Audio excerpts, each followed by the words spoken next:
So here's the thing about galactic politics. It's exactly like regular politics, except everyone's wearing more tentacles, and the coffee is somehow worse. The Galactic Council Chamber was one of those aggressively impressive spaces designed to make you feel small and insignificant. Vaulted ceilings that disappeared into artificial starlight, floating platforms for each species because apparently stairs are discriminatory. And right in the center, a combat arena that definitely violated several workplace safety regulations. Gerald Watts stood on Earth's designated platform, sweating through his second-best suit. His best suit was still at the dry cleaners back on Earth, which pretty much summed up how this whole day was going. As humanity's Deputy Assistant Ambassador, yes, Deputy Assistant, because apparently 3 people had to say no before Gerald got the job. He'd been expecting a boring treaty signing, maybe some light negotiations about trade routes. He had not been expecting a trial by combat. The Krellix Empire challenges humanity's petition for military alliance status, announced Warlord Threxus, who looked like someone had given a crocodile steroids and anger management issues. His scales gleamed under the chamber lights as he gestured dramatically toward a massive containment cylinder at the arena's edge. We find your species underwhelming, soft, weak. You have no natural weapons, no armor plating, no venom sacs. Gerald resisted the urge to point out that humans had invented nuclear weapons specifically because they lacked venom sacs. But diplomacy meant keeping your mouth shut at really inconvenient times. Therefore, Threxus continued, his voice dripping with the kind of smugness that made you want to throw things. We propose a simple demonstration. Your finest warrior against our Ravager. When your champion falls, you will withdraw your petition and accept tributary status under Krallick's protection. The word protection did a lot of heavy lifting in that sentence. It was the kind of protection that involved giving the Krallics half your planets and saying thank you. Gerald said, which was not his finest diplomatic moment. About our champion. Here's what was supposed to happen. Captain Rodriguez, humanity's actual military representative, would show up in full combat gear, put on a good show, and hopefully not die too embarrassingly. Earth's strategists had run the numbers. Humans probably wouldn't win, but they'd make it competitive enough to earn respect points. Here's what actually happened. Captain Rodriguez missed his shuttle connection on Mars because he'd apparently stopped for tacos. Gerald was alone. Well, not completely alone. There was one other human on the observation deck, but she absolutely did not count. Surely humanity has not sent only an administrator? Asked Ambassador Quellix, a floating jellyfish creature who seemed genuinely concerned. The Ravager has killed 17 challengers in previous trials. Define killed, Gerald said weakly. Messily. Perfect. Just perfect. Gerald's phone buzzed with a message from Rodriguez. Dude, so sorry. Stuck in Mars orbit. Massive traffic jam. There's apparently a space whale migration happening. Should be there in like 6 hours. Maybe 8. Definitely before tomorrow? 6 hours. The trial was starting in 6 minutes. Gerald looked around desperately, hoping maybe a group of space marines would teleport in. Or perhaps this was all a horrible dream brought on by bad station food. Instead, his eyes landed on the only other human in the chamber. Oh no. Oh no. This was fine. Everything was fine. He'd just explained there was a scheduling conflict. They'd reschedule. Maybe never. Maybe he'd just fake his own death and live on an asteroid somewhere growing space potatoes. The trial begins in 5 minutes, Threxus announced, clearly enjoying himself. Present your champion, or concede. The other delegates were watching now. 63 species, all waiting to see if humanity would back down. If Earth conceded, they'd be labeled as cowards. Easy prey. Might as well paint a target on the solar system and hand out invasion pamphlets. Gerald swallowed hard and made the worst decision of his diplomatic career. He looked at the little old lady sitting on the observation bench, calmly eating pretzels from her purse. This was definitely not going to end well. Dolores Martinez had won the Galactic Cultural Exchange Lottery, which sounded impressive until you realized it was basically a raffle. Earth's tourism board ran to make humanity look more engaged with interstellar affairs. She'd entered because the grand prize included a free trip and, quote, unlimited buffet access at the finest galactic stations. The buffet had been disappointing. Very disappointing. She was 73 years old, wearing a floral print dress she'd bought on sale at Kohl's, orthopedic shoes that had seen better days, and she'd brought exactly 3 things from Earth. Her purse, her medication, and a wooden broom. Gerald approached her like someone trying to convince a cat to take a bath. Mrs. Martinez, he said quietly. It's Miss, actually, Dolores said, not looking up from her pretzels. Divorced in '89. And before you ask, Yes, I can hear you just fine. The hearing aids work. Right. Miss Martinez, I have a somewhat unusual request. The shrimp puffs taste like rubber erasers, she said, finally looking at him. I wanted to file a complaint, but nobody at the information desk spoke English, or Spanish, or anything resembling customer service. I'm sorry about that. But right now we have a small situation. Dolores raised an eyebrow. She had perfected that look over decades of dealing with nonsense. It was the same expression she'd given her son Miguel when he'd tried to explain why he'd accidentally adopted 6 cats.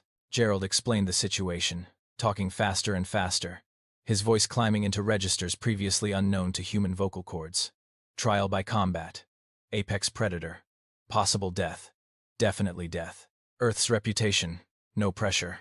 Dolores listened, occasionally crunching a pretzel. When Gerald finished, she was quiet for a long moment. So you're asking me to fight that thing? She pointed toward the containment cylinder, where something large and disturbing was moving behind the frosted glass. I'm asking if you would consider possibly maybe being in the arena when... Will I miss the buffet dinner? They said there'd be real beef at 6. Gerald blinked. What? The buffet. Dinner. I was told there would be actual meat. Not whatever that pressed protein cube situation was at lunch. Miss Martinez, this is about the survival of humanity's diplomatic standing. That's a no on the beef, then. Dolores sighed and stood up, her knees popping like bubble wrap. She picked up her broom from where it leaned against the bench. Fine. But I want it on record that I am not happy about this, and someone owes me a proper meal. You'll actually do it? Young man, I raised 5 boys in a 3-bedroom house with 1 bathroom. I've broken up fights over breakfast cereal that were more vicious than whatever that thing is. Now, where do I go? Gerald could have kissed her. He didn't, because Dolores looked like she'd hit him with the broom if he tried. The broom? He asked weakly. You think I'm going down to that arena floor? I've seen the floors on this station. Filthy. Someone needs to teach these aliens about proper maintenance. Besides, you never know when you'll need a good broom.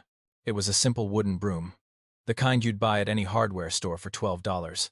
It had a wooden handle worn smooth from use and bristles that had seen better days. Gerald was about to send a grandmother with a cleaning implement to fight a bioengineered murder machine. He was definitely getting fired. If he lived.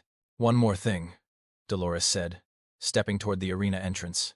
How long is this supposed to take? Because my shows come on at 7, and I've already missed 3 episodes of my novella because of this trip.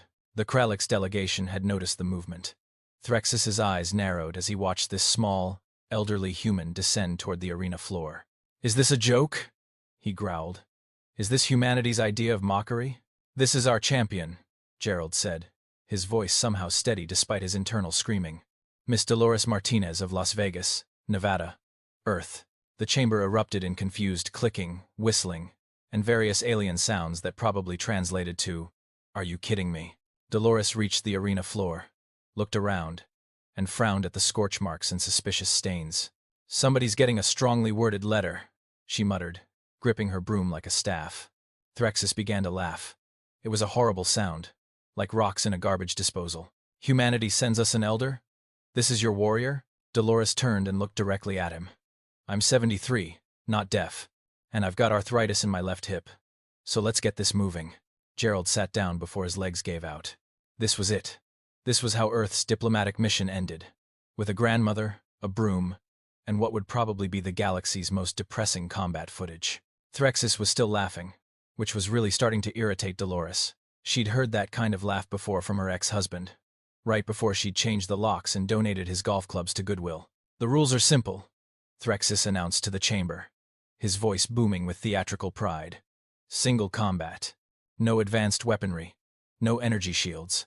No armor plating. The trial continues until one combatant surrenders or is rendered unable to continue. He paused for effect, his reptilian eyes gleaming. We fight to incapacitation only. The Kralix are not savages, after all. We simply wish to demonstrate the natural order of galactic strength. Dolores noticed he said incapacitation, the way most people said temporary condition before medical intervention. She'd worked as a school nurse for 30 years. She knew when someone was being creative with definitions. And now, Threxus gestured toward the containment cylinder with obvious pride. Allow me to introduce the Ravager. The frosted glass began to rise with a hydraulic hiss that was absolutely designed for dramatic effect. The Ravager is the apex predator of Kralix Prime, Threxus continued, like he was narrating a nature documentary. 12 feet of bioengineered perfection. Acid glands in the saliva for predigestion of prey. Retractable claws composed of carbon-reinforced keratin. Infrared vision. Predatory instincts refined over 3 million years of evolution and another 50 years of selective genetic enhancement. The cylinder fully retracted. The thing that emerged looked like someone had taken a bear, a lizard, and a very angry badger, thrown them in a blender, and poured out pure nightmare fuel. Its scales were mottled black and gray, its eyes were too intelligent for comfort, and its mouth had entirely too many teeth. It also smelled like a dumpster fire at a fish market. Several delegates gasped. A few actually moved their platforms backward. The Ravager stepped into the arena, its claws clicking against the floor. It raised its head and made a sound somewhere between a roar and a scream that echoed through the chamber. Dolores wrinkled her nose.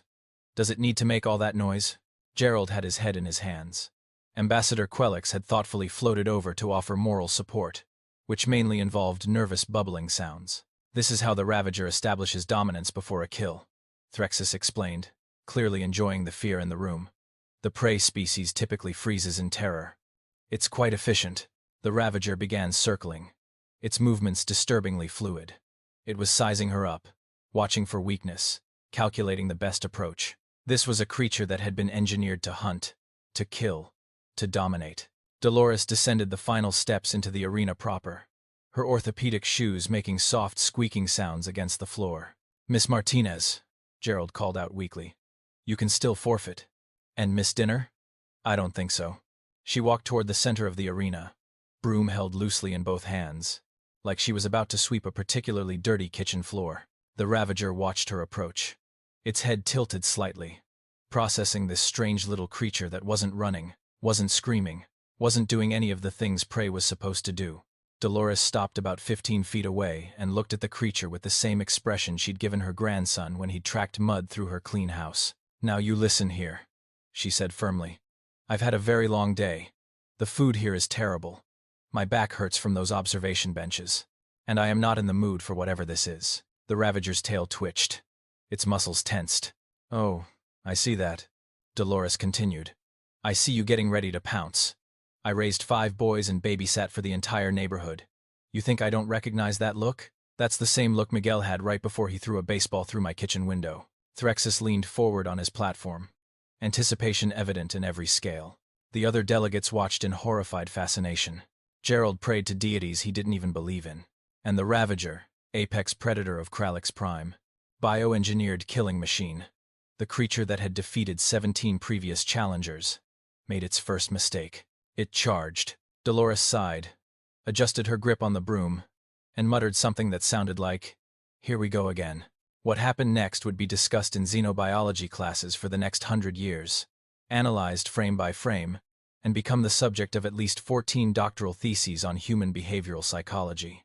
But in that moment, all anyone could do was watch as 73 years of accumulated patience, or rather the complete exhaustion of it, met 3 million years of evolutionary predatory instinct head-on.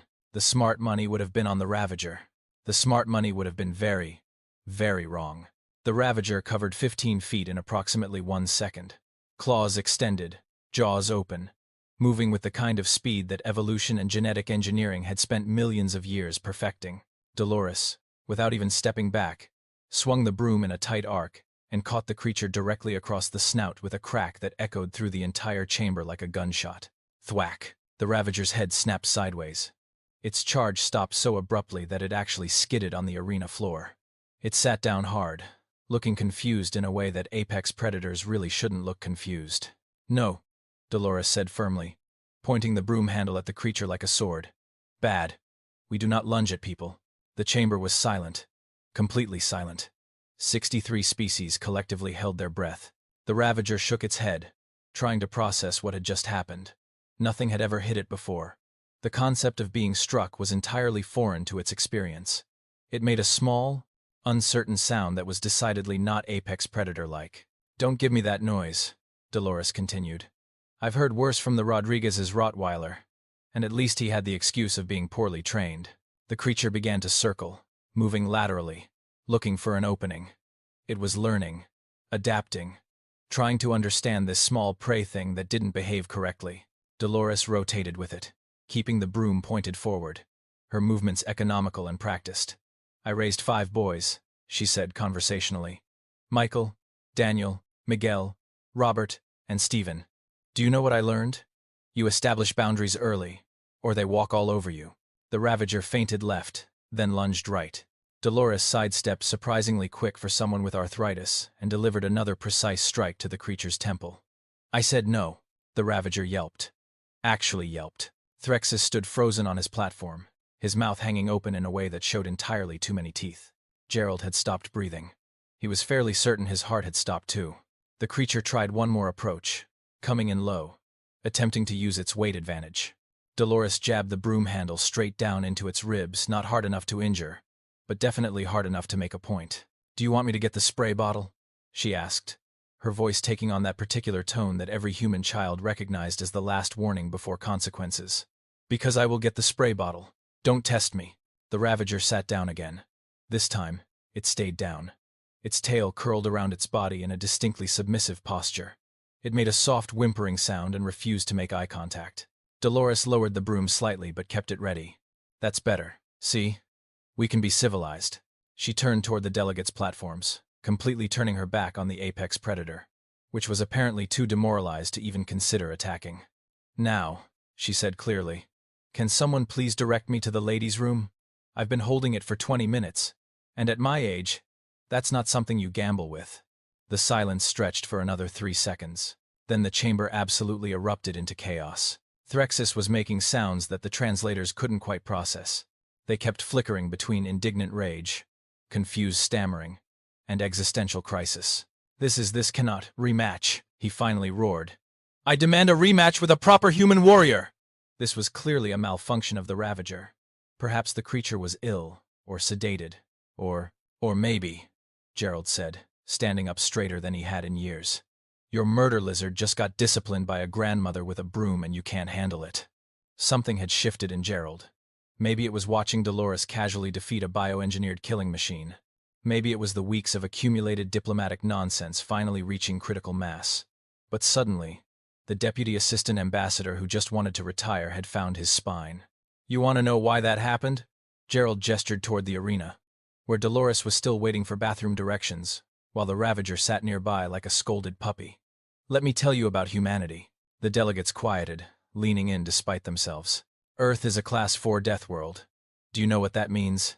It means our planet has spent the last 4 billion years actively trying to kill everything on it. Ice ages, megavolcanoes, asteroids, pandemics, predators with actual fangs and claws and venom. Unlike us soft, weak humans. Gerald was pacing now, warming to his theme. We survived saber-toothed cats.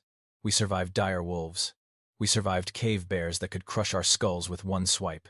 And you know how we did it? Not with natural weapons, not with armor plating. We did it with persistence, pattern recognition, and sheer bloody-minded stubbornness. Ambassador Quelix bubbled thoughtfully. Several other delegates were taking notes. Humans domesticated wolves. We turned apex predators into pets that wear sweaters. We looked at aurochs, massive, aggressive cattle that could gore a person to death, and decided to selectively breed them until they were docile enough to milk. We saw horses, skittish prey animals, and thought, I'm going to ride that. Threxus was attempting to interrupt, but Gerald rolled right over him. And then, after we conquered our entire planet's ecosystem, you know what we did? We turned that energy on ourselves. Thousands of years of civilization, thousands of years of parents raising children, teachers managing classrooms, people dealing with other people's nonsense day in and day out. Gerald pointed at Dolores, who had given up on bathroom directions and was now examining the arena floor with clear disapproval. Miss Martinez isn't special forces. She's not enhanced. She's what happens when a species spends 200,000 years learning that everything wants to kill you, and instead of running away, you just get irritated about it. She's a retired school nurse who raised 5 sons through their teenage years. Do you understand what that means? Enlighten us, said Ambassador Quelix, genuinely curious. It means she's spent decades managing creatures that are biochemically designed to make terrible decisions. Human teenagers are basically chaos engines with developing frontal lobes. They're impulsive, aggressive, and completely convinced they're invincible. And she kept 5 of them alive simultaneously. Gerald turned back to Threxus. Your Ravager is impressive. Truly. But it's predictable. It follows instinct. follows programming. It does what it was designed to do. Miss Martinez has dealt with creatures that defy all logic and self-preservation. She's faced down PTA meetings, school board hearings, and Black Friday shopping at Walmart. This is absurd, Threxus sputtered. You're saying your species weaponized? Parenting? No, Gerald said. I'm saying we weaponized patience. Or more accurately, the complete exhaustion of patience. The apex predator on Earth isn't the bear, or the tiger, or the shark. It's the exhausted parent with a cleaning implement, and exactly zero tolerance left for nonsense. Several delegates shifted uncomfortably. The grandmother energy, whispered a delegate from the Trill Collective, a species known for their extensive anthropological databases. The ancient texts spoke of this. We thought it was myth. It's real, Gerald confirmed. And frankly, you should all be grateful that Miss Martinez is a nice lady who believes in proportional response. Because humanity has billions of people who've spent their entire lives being patient, reasonable, and accommodating. Right up until they're not. Threxus looked at the Ravager, still sitting submissively in the arena. He looked at Dolores, who was now wiping dust off her dress. He looked at Gerald, who had somehow transformed from nervous bureaucrat to someone who maybe should have been Earth's primary ambassador all along. The Kralix Empire, Threxus said slowly, each word seeming to cause him physical pain, withdraws its challenge. A few delegates gasped. The Kralix never withdrew challenges. Furthermore, Threxus continued, looking like he wanted to bite something. We acknowledge humanity's unexpected competency in combat scenarios. Gerald nodded. Good. Now someone please show Miss Martinez to the bathroom before she files a formal complaint. The vote took 17 minutes, which was apparently a record for the Galactic Council. Normally these things took weeks of committee meetings, subcommittee reviews, and endless procedural debates. Humanity's petition for full military alliance status passed with 58 votes in favor, 3 abstentions, and 2 votes against, from species that apparently had a philosophical objection to anything involving cleaning implements. There was, however, one amendment. The Council recognizes humanity's combat effectiveness, Ambassador Quelix announced, their translation device somehow conveying gentle nervousness. However, we must insist on one provision. Human grandmothers are hereby classified as Category 7 deterrent forces and may not be deployed in active military operations. Category 7? Gerald asked. It's the classification above weapons of mass destruction, Quelix explained. We created it just now, specifically for this situation. Gerald looked down at the arena, where Dolores had finally gotten bathroom directions and was heading toward the exit. The Ravager watched her go with what could only be described as profound relief. I'll make sure Earth's military command is informed, Gerald said, fighting back a smile. The council chamber began to empty, delegates filing out in small clusters, already gossiping about what they'd just witnessed. The Kralix delegation left quickly and quietly, Threxus refusing to make eye contact with anyone. Gerald found Dolores 20 minutes later at the buffet, which had apparently upgraded its offerings. Someone, possibly out of fear, had arranged for actual Earth food to be available. They have pot roast, Dolores said, looking genuinely pleased for the first time since arriving at the station. And real mashed potatoes. Not synthetic, real. You saved humanity's diplomatic standing, Gerald said. You defeated the Kralix Empire's champion with a broom. I stopped a badly behaved animal from making a nuisance of itself, Dolores corrected, adding gravy to her plate. Same thing I've been doing for 40 years. Why everyone's making such a fuss about it? I don't understand. Gerald sat down across from her, still processing the last hour of his life. Can I ask you something? Weren't you scared? Even a little? Dolores considered this, chewing thoughtfully. Honey, I've survived 2 divorces, 5 teenagers, 3 grandchildren, and the time Miguel decided to surprise me by fixing my plumbing. That thing down there was big and ugly, sure, but it was just an animal following its nature. Animals, I can handle. It's people that surprise you. She paused, then added, besides, you establish dominance early, or they never respect you. Works for dogs, works for children, apparently works for whatever that lizard thing was. Gerald laughed. Actually laughed. The kind of tension-releasing laugh that came from surviving something that should have been a complete disaster. So, Dolores said, tell me about this military alliance. Does it come with better travel packages? Because if I'm going to be classified as a weapon of mass destruction, I'd like to at least get upgraded to business class. And that was the thing about humans. Really. The thing that the galaxy was just starting to understand. Humanity had spent millennia domesticating itself, taking all that aggression, all that survival instinct, all that capacity for violence that had let them survive a death world, and channeling it inward. They'd turned it into civilization, into patience, into the ability to deal with daily frustration without immediately resorting to murder. But that energy didn't disappear. It didn't go away. It just got refined, compressed, concentrated into something far more dangerous than claws or venom or natural armor. It became the ability to look at a genetically engineered apex predator and see a badly behaved dog that needed correction. It became weaponized disappointment, delivered with surgical precision and a wooden stick. The galaxy had been measuring combat effectiveness in terms of physical strength, technological superiority, and tactical innovation. They'd never considered that the most dangerous thing in the universe might be someone who'd simply run out of patience and had access to household cleaning supplies. 3 weeks later, Gerald received his promotion to primary ambassador. He tried to decline. They insisted.